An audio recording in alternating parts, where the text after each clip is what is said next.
एकटा कन्या परिछन के गीत सुनाबऽ जा रहल छी। कहाँ गेली कि ये भेली सासु सोहागिन हे सीता घर एली। कहाँ गेली कि ये भेली सासु सोहागिन हे सीता घर एली। देखिले तू पुतहुआ केर मुँह हे सीता घर एली। देखिले तू पुतहुआ केर मुँह हे सीता घर एली। हाथ लेलनि सासु हीरा मोती मालिक हे सीता घर एली।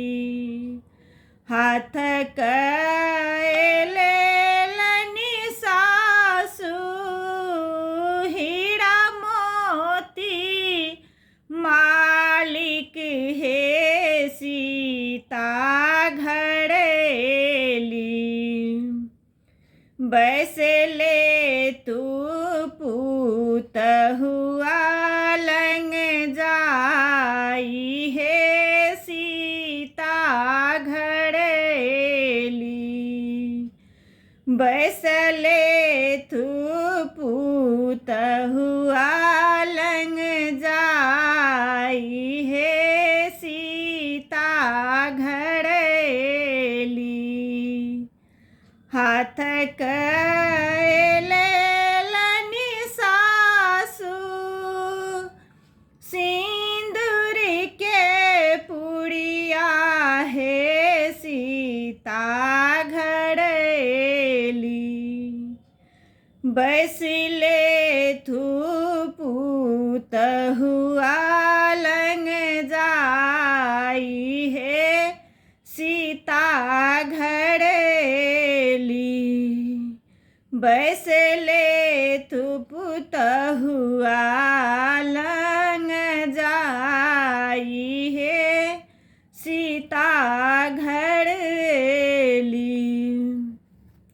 ननदी चतुर भय मुँह मानिहारथि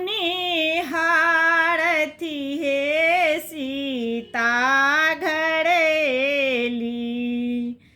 ननदी चतुर भय मुँह मानिहारथि हे सीता घर एली।